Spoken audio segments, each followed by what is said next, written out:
because you can't say anything. You can't say the cosmos is X. Whatever X is, it'll be a metaphorical statement or a metaphorical truth.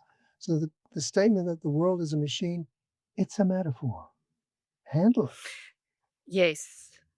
And of course, that in itself points to another fundamental issue, which I think goes back to disenchantment, is the literalization of everything. Whereas if you're talking about Yeah, metaphor and you're talking about figures of speech, you're immediately talking about symbols and the things that have multiple levels of yeah, meaning. It opens up these dimensions where, things become much more fluid and where there's not one meaning to one symbol, to that's one. true.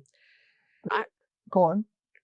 no, I was just going to say Right. that you find that so much on social media, where Oh, it's yeah. almost been pre-decided that this means this, I and know, that I know. this is associated with that, and there's no discussion. It becomes sort of suffocating. I It's just agree completely, and I agree with everything you've just said, but even so, I would say I don't want it to become taken down to a matter of simply knowing about no. symbol or knowing how symbols work. It's not about gnosis ultimately, it's about living. Yes, It's about how we yes, live and who we are. We are, in fact, metaphorical beings down to the roots of our very being. Silly example perhaps would be my body is the host of countless microbes. Without those yes, microbes, yes. I wouldn't be alive. Well, are they me? Am I those microbes? Well, the only sensible answer is yes and no. Absolutely, It's a paradox. It's a metaphorical yes. paradox. So it's not just a matter of language or knowing in the right way. It's a matter of being and how we live and who we are. Metaphor goes right down to the roots.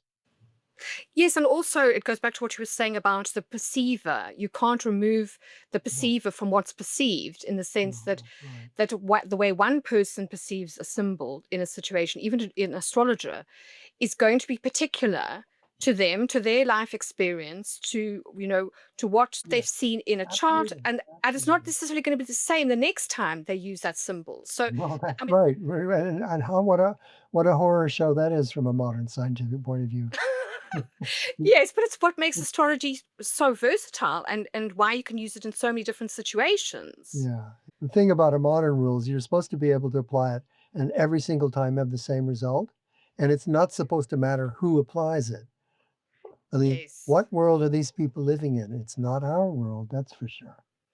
No, it isn't. But it's good that there are people like you to remind everybody, because you can get very caught up in it and sort of I think that's why a lot of people feel so kind of alienated and cut off, because you get stuck in this kind of solipsistic loop. Well, Um, that's very relevant to the scale of mental illness now among yes. young people in the globalized world is really scary. And I think what you just said is a big part of the reason why being trapped in a solipsistic loop. I think Social we have. media develops. Yes, exactly. Because of the algorithms and the way that everything gets personalized, in inverted commas. Yeah, Um, that's right.